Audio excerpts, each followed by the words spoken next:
Yo, guess what? In this video, we're going to install this 30 amp automatic transfer switch into my camper van.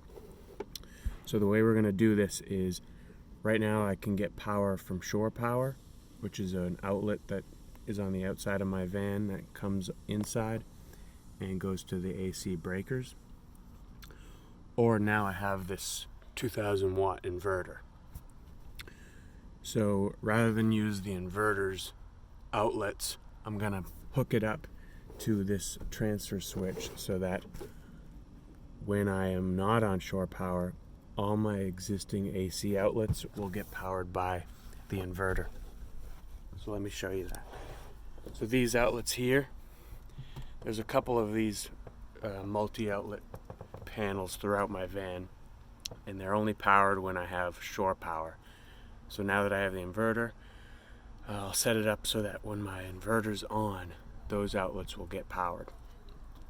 The only other tricky part about this is that I'm going to install it so that my 4-stage battery charger only will work when shore power is plugged in, because if I have otherwise you'd have to either manually turn off the charger or you'd have a feedback loop, because the battery would be powering the inverter and then the inverter would be powering the battery charger, which doesn't make sense. So that'll be it. First step is I'm going to take apart the power center here to get behind the AC side, because I need to get access to the charger's wiring and access to the shore power wiring. So there's 120 volt shore power lines going into there, into the circuit breakers.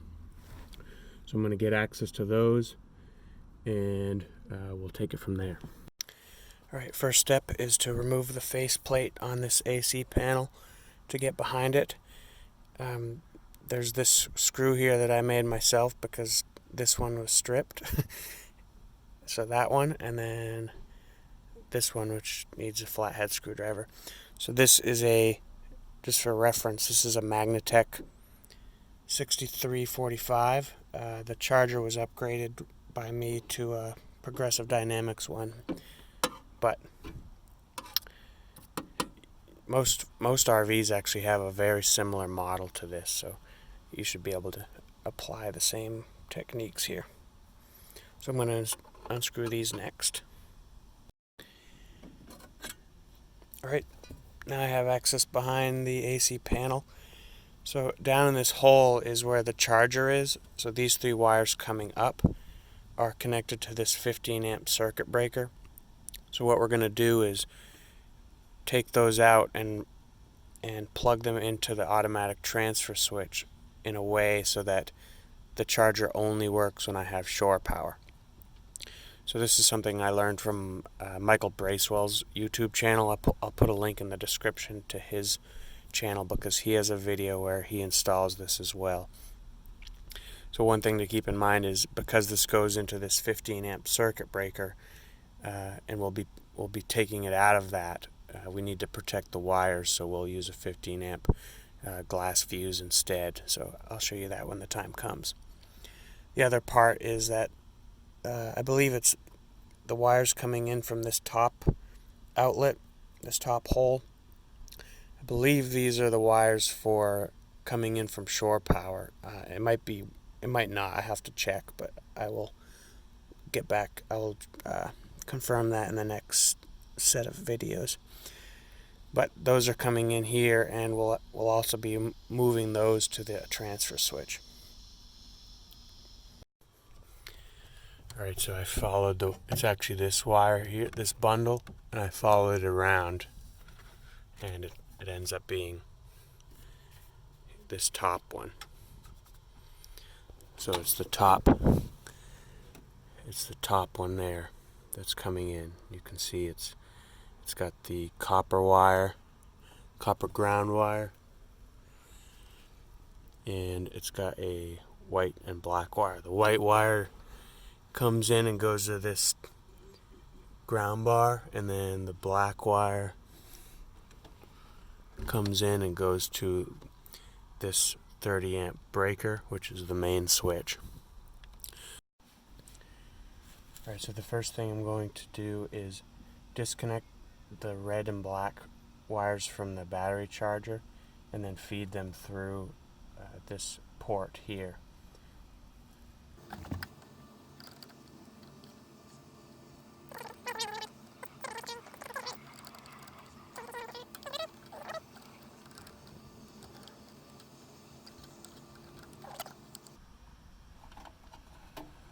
Alright, so there's the white and black from my battery charger. So I'm going to feed these. I'm going to feed these through this port that I need to push open, and then I'm going to put in, I got these plastic NM connectors, so it's just a way to, you can just push through one of these ports and have it hold the wire in place. Alright, so I disconnected that main shore power line. I have it exposed right here. So I need to go to the store and get wire nut connectors. I didn't know that you could connect solid core wire to stranded wire, but that's what I'm going to have to do because the transfer switch only has stranded wire. And then my charger is stranded wire. So there's a mix of solid and stranded wire. So I'm going to go buy some wiring and some connectors. Alright, so I went to the store and got some wire. One thing I'm going to do is I'm probably going to mount it somewhere in here, either like this or against the wall.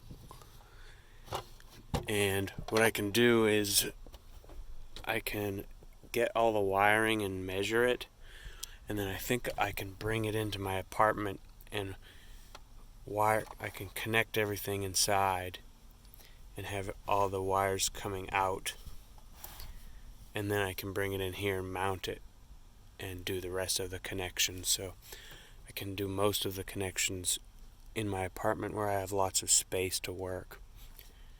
So I'm going to do that now. Alright, I've got my workstation set up inside so I don't have to work in a tight, cramped vehicle. So here's the transfer switch and the diagram for how you connect stuff.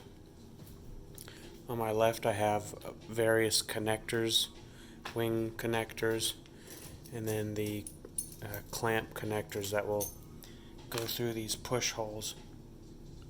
These things none of this comes with this. When you buy the transfer switch, it's just the box itself with the wiring inside. So you'll need these clamps, you'll need connectors of some kind. Now this is 10 gauge wire that has a regular household plug that's going to go into the inverter, and then that'll connect into the transfer switch. This is 10-2 gauge that's actually going to be coming out of the transfer switch and to my breaker panel. And then what you don't see here is the existing shore power line that's still in my van.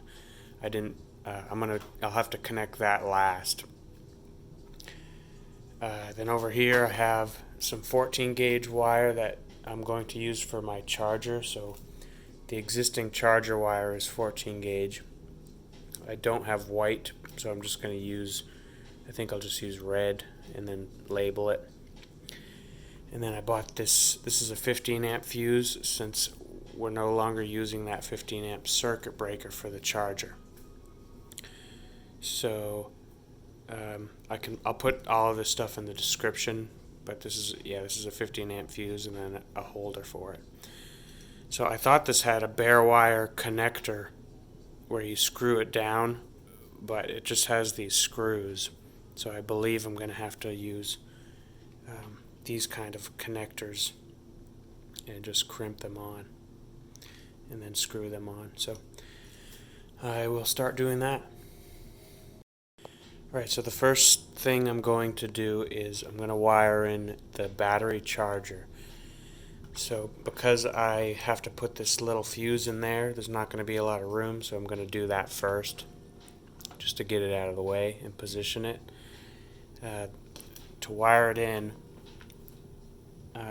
these front two, where it says power cord, this is referring to shore power. So there's the hot and the neutral there. So on this, it's these two. So what I need to do is I need the hot wire to go there and the neutral to go there, and I'll put the fuse on the hot wire somewhere in here, and then I'll choose one of these holes to go through in the body of the box. So one of these holes. I just have to remember not to use these back holes because I'm going to mount it in a way that they'll be covered. Alright, so I cut myself a large amount of 14 gauge wire, and I cut extra long because I'm going to wire it in, and then I'll bring it back out to the van and I'll just make sure I have, this is way more than I need, but I'll just give myself some extra to work with. Alright, I decided I'm going to go through this hole here for the charging wires. I have no idea how to pop these through. I used a razor blade to slice at the little things hanging on there, but so if any of you guys know if there's some sort of tool I'm supposed to use, I couldn't. It's thick enough where you couldn't just like poke it in with a screwdriver or anything. So anyway, I got that. I'm going to put these clamps through there and then send the wires through. Alright, so I've got the hot wire coming in, 14 gauge. It bends around a little bit as it comes in. And then I have the fuse holder laying on its side. I should be able to, if I ever need to change the fuse, I should be able to, I'm pretty sure I can stick a screwdriver in to pop the fuse out, and then I should be able to pop one back in. So laying on its side seems good, saves space, and then leaves room for this hole here, which is where my inverter cable's going to come through. So it comes in, and then it goes to right here, which according to the diagram, this is for the hot end of shore power, which means my charger will only get power when shore power gets power. So now that that's wired in, the next thing is I'm going to wire in the white wire from the charger, which I only have red wire, so that's going to have to do. But that's going to come in through here as well, and it will go to the hot or the neutral side of the for shore power, which is this one. Something else I wanted to point out is that this diagram, actually this model of automatic transfer switch seems to be different than some other ones I've seen. I think it's a newer model. So if you're trying to install this same GoPower TS-30 transfer switch, just make sure that it's using the same. If you're trying to set it up like I am, this seems to have a Progressive Dynamics 102084 model of transfer switch on there. So just make sure that things seem to line up according to this diagram. These front two are for shore power, the middle two are for your generator or your inverter, and then the back two are supposed to go out to your AC panel. Alright, so now I have the red charger wire coming in and going to the neutral part of where the diagram says your shore power goes. So according to this, when I connect these to the charger, I should only have charging power when I get shore power. So the next thing I'm going to do is wire in this 10 gauge 3 wire, there's 3 core, this wire to through this hole here, and according to the diagram it's the middle two, so the middle white and the middle black, and then I'll get the green ground wire goes here. Now I didn't see anything on the instructions that say you should ground this wire somewhere, you should ground this bar somewhere, but there is an opening here on the back, and I can go ground this to my chassis with either some copper wire, some copper solid wire, or some stranded wire. So I may do that. Okay, so I have this the inverter cable coming in. I'm hoping I cut it long enough. I'm pretty sure I gave myself enough length, but I forgot that a lot of the length had to come in so that the green could reach this ground bar. One thing I struggled with is I tried to use these wing nut twist connectors to connect the wire, but I couldn't get it to work. I mean, the length that they give you stripped off already, and then pairing that with an equally stripped off amount wire from the inverter cable, I just couldn't figure that out. I've never used these before, and so I ended up just using these butt splice connectors instead. So it seems like it's a pretty good hold. The downside is that if I ever wanted to disconnect it, I wouldn't be able to just twist it off. So I think I'm going to keep going with the butt connectors for now. Hey, one thing I wanted to point out before you get started, I found these after I actually did the install. They're Wago 221-612 lever nuts, and they're rated for 30 amps and 10 gauge wire. There's a bunch of different kinds that look the same, so make sure you get this model.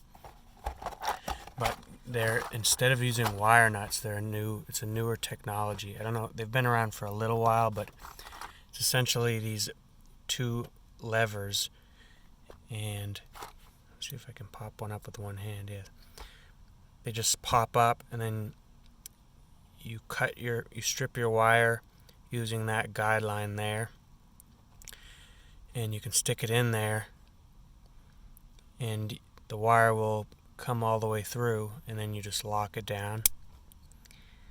And you can do that with solid core and stranded, and it holds really well. So I just did one of them, and yeah, they hold really well, and it's way easier to work with than a wing nut, and it gives me way more confidence.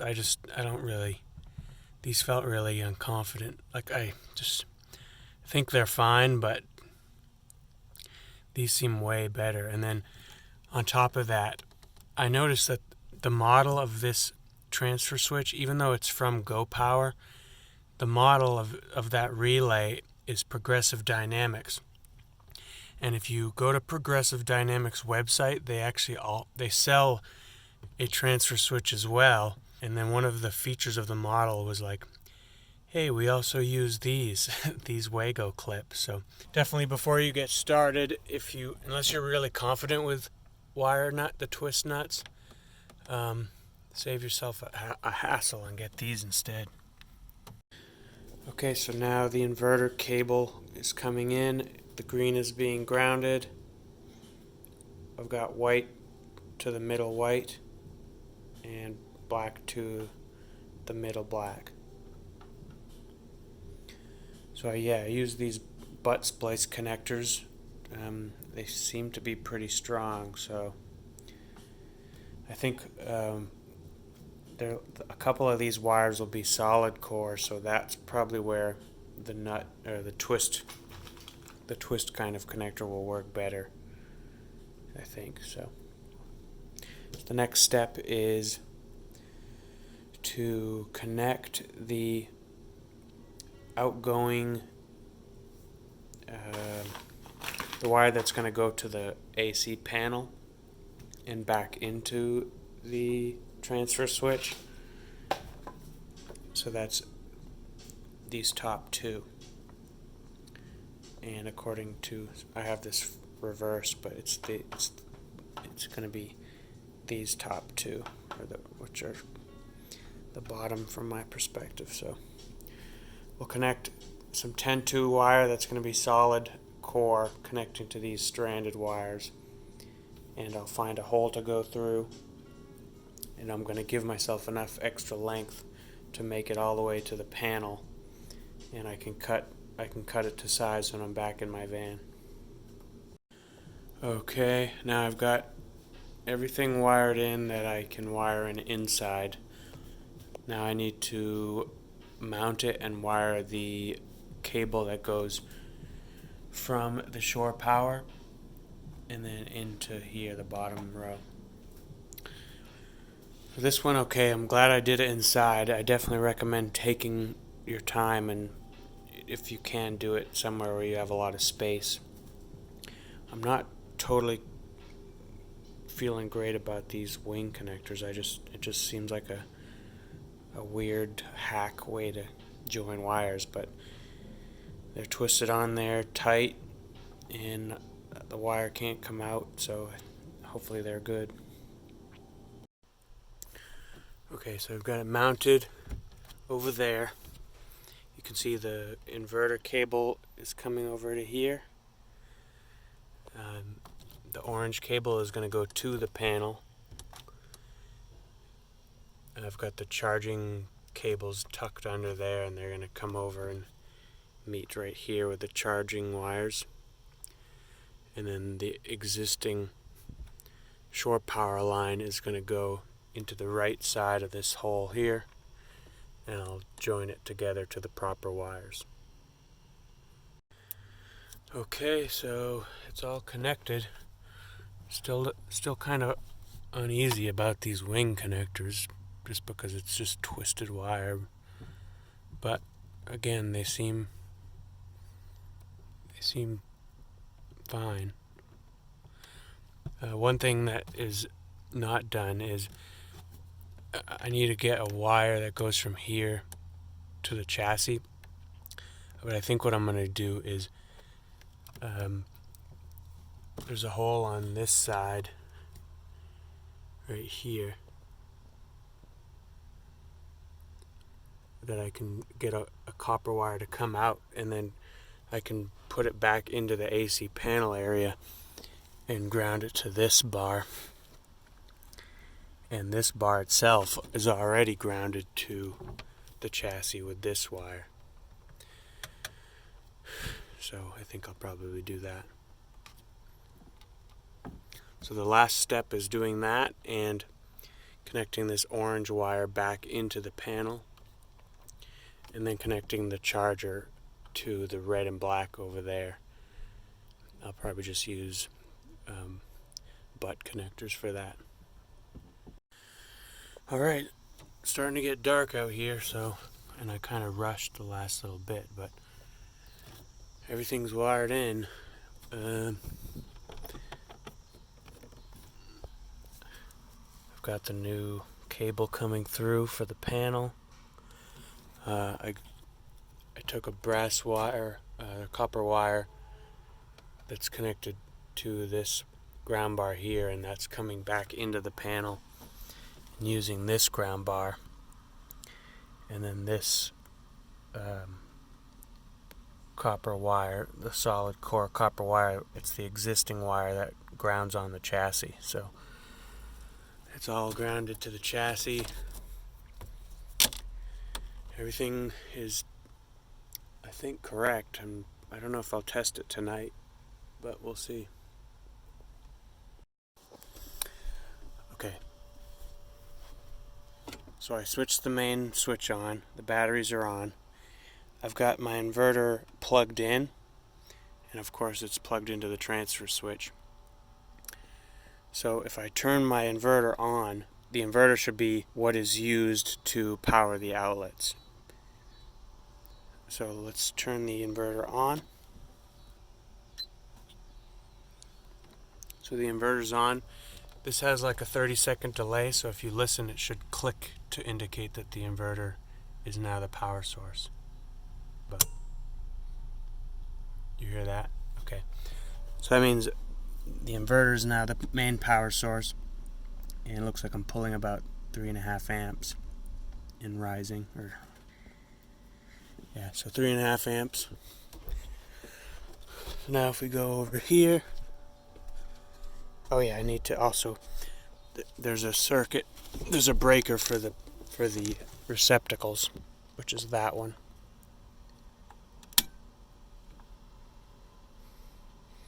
So I flicked that one on.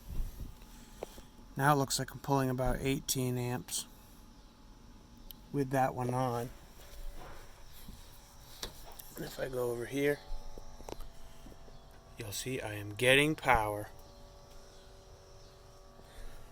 So now my outlets in my van are powered by the inverter, which is awesome. So now what I'm going to do is I'm going to go plug the van into shore power using that wire there, my extension cord. I'll plug that in, and then we'll probably hear that thing. I would imagine it would click back over to indicate that it's switched to shore power.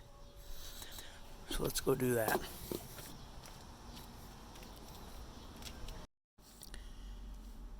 So I plugged in, and it's my battery monitor is saying that I'm charging, but I can't really tell. I didn't hear it click because it might have switched over instantly. Okay, so I think what happens is the inverter takes priority even if you're in shore power. So right now I'm getting charged about 8 amps, and you can see the blue light up there indicates that that outlet is working.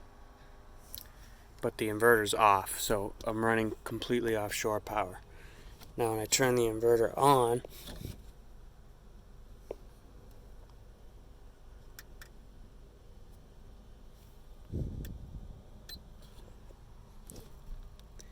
the inverter's on. Now listen for the click.